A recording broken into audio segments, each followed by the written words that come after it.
Kita minta komentar ya menanggapi tadi analisa dari Pak Kar. Saya putar balik nih dari Bang Nelson. 1 menit nih Bang Nelson. Silakan tanggapi Bang. Ini belum menyentuh khawatir korupsi. Baik. Bagaimana kebutuhan hidup kita sudah pikirkan.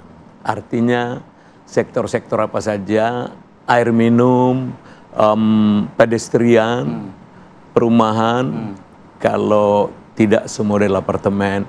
Nah ini kan rahasia perusahaan semua ini. Yang penting apakah rakyat itu sudah berpikir layak dan tepat. Siapa yang akan membuat kesejahteraan itu ke depan? Mari kita lihat. Di samping Jakarta, kita sudah 78 tahun merdeka. Apa yang sudah diperoleh rakyat DKJ? Masihkah ada di sebab, di bawah jembatan, atau masyarakat yang termarginalkan? Ini siapa yang pernah menolong? Kita kan selalu... Konkretnya seperti apa, Bang? Nah, ada beberapa program yang kita sedang siapkan ya, baik di visi maupun misi. Nah, akselerasi dan kalaulah paling indah, bagaimana pejabat terdahulu, ada 1-2, kita lihat, kita teropong. Yang dia lakukannya, ada nggak loophole yang belum menyentuh untuk masyarakat yang ada. Di depan kiri kanan kita ini apartemen semua. Apakah rakyat Betawi, rakyat Jakarta yang ada ini yang memiliki? Belum tentu. Mereka tergerus ke pinggiran. Oleh karena itu, beberapa catatan-catatan yang disampaikan rekan kita tadi sudah masuk dalam daftar yang akan perbaikan kita ke depan. Bang Ciko? Alhamdulillah konkret sekali apa yang disampaikan Mas Agus Pambagio tadi. Mungkin tadi nggak terdengar saya menyampaikan ada RPtra juga tadi saya sebut, Balai Rakyat, RPtra dan juga pusat-pusat interaksi warga juga yang akan kami bangun. Tapi 5 tahun terakhir memang tidak kembali digiatkan RPtra itu kan? Betul, karena kebetulan bukan gubernurnya bukan kami, PJ-nya juga bukan dari yang diusung oleh kami. Tapi ke depan tentu kami sudah menjanjikan pada masyarakat bagaimana untuk kami bisa melanjutkan program-program unggulan, legasi-legasi yang baik yang ditinggalkan oleh pendahulu-pendahulu seperti Pak Ahok, Pak Anies. Pak Ahok terkait dengan RPtra salah satunya, Pak Anies terkait dengan Jaklingko tentunya itu juga ada dalam visi misi kami. Dan menarik banget apa yang disampaikan soal pengawasan. Nah itulah yang menjadi tantangan di seluruh daerah dan bukan hanya di Jakarta, bahwa kita harus tahu bahwa kita ini hidup di kerangka negara Kesatuan Republik Indonesia, ada penegakan hukum yang ada Polri, ada KPK, artinya kerjasama dengan pemerintahan pusat, dengan aparat-aparat yang setingkat pusat juga harus betul-betul dilakukan, koordinasinya harus dilakukan. Dan yang paling menarik tadi terkait dengan air bersih nih, saya terpaksa harus buka visi misi nih, belum dipublish tapi boleh kita juga udah memapping permasalahan utama Jakarta. Kalau kita bicara, saya bicara permasalahan utamanya dulu.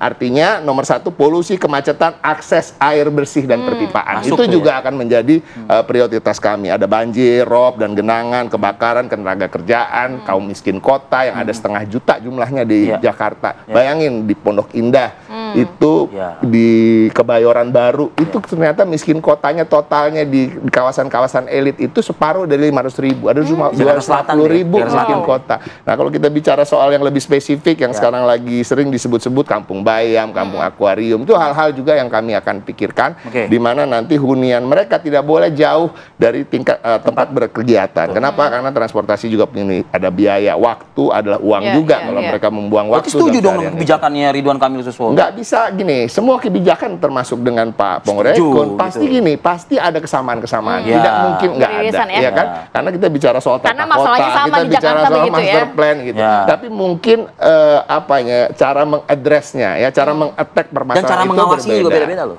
Pengawasan, tapi tentunya kita harus tahu terkait dengan kita hidup di NKRI ini ada polisi yang dikelola oleh pusat. Itu dari Pramono Rarno. Kalau dari sisi RK kira-kira tadi ada 2 poin. Pertama mengenai masalah air bersih yang juga belum disinggung. Yang kedua adalah ini rawan korupsi nih. Apalagi yang kayak gede nih. Iya, jadi mungkin saya menambahkan dari apa yang telah disampaikan oleh Bapak sebelumnya. Pertama terkait dengan pengawasan. Pengawasan ini bukan hanya milik program paslon tertentu. Tadi seperti Bang Ciko sampaikan, ini problem nasional. Nah, apa bedanya dengan yang kami tawarkan melalui program Dana RW? Dana RW seperti tadi saya sempat sebutkan bahwa ini adalah modelnya partisipasi dari masyarakat. Ini dihasilkan melalui rembuk warga dan masyarakat berpartisipasi aktif dalam pembangunan ini. Sehingga nantinya begitu program ini berjalan akan ada kontrol sosial dari masyarakat. Jadi tidak hanya mengandalkan aparat penegakan hukum, tapi kami juga mengandalkan social control daripada masyarakat itu sendiri terhadap penggunaan dana tersebut. Sehingga dana tersebut bisa digunakan dengan Bisa itu transparan. masyarakat ikut mengawasi juga? Karena mereka sendiri yang merencanakan dan melalui rembuk warga. Jadi ini juga akan bagus untuk memastikan bahwa kerukunan antar warga ini juga tercipta. Karena mereka merencanakan pembangunan di daerahnya, di lokalitinya bersama-sama. Jadi ada kontrol bersama dan kontrol sosial. Saya juga ingin menanggapi apa yang Bang Ciko sampaikan tadi. Sebagai pemimpin, memang tugasnya ini adalah memastikan pembangunan berjalan dengan baik. Masalah anggaran itu adalah masalah klasik. Ya. Bukan pemimpin yang harusnya berserah diri kepada keterbatasan anggaran. Makanya kami dari pasangan Ridwan Kamil dan Suswono akan memastikan bahwa kita akan menciptakan alternatif-alternatif pembiayaan untuk pembangunan. Jadi intinya adalah pembiayaan tidak harus menjadi constraint atau hambatan dalam meningkatkan Jadi pembiayaan tidak harus Sama dari dong, kayak pemerintah Bang Ciko begitu, tadi dari bilang. APBD, tidak harus ya? Iya, Anggaran tidak harus dari APBD. saja, gitu. Bisa dari alternatif financing yang lain. Satu contoh, obligasi daerah. Nah, ini belum dilakukan di Jakarta.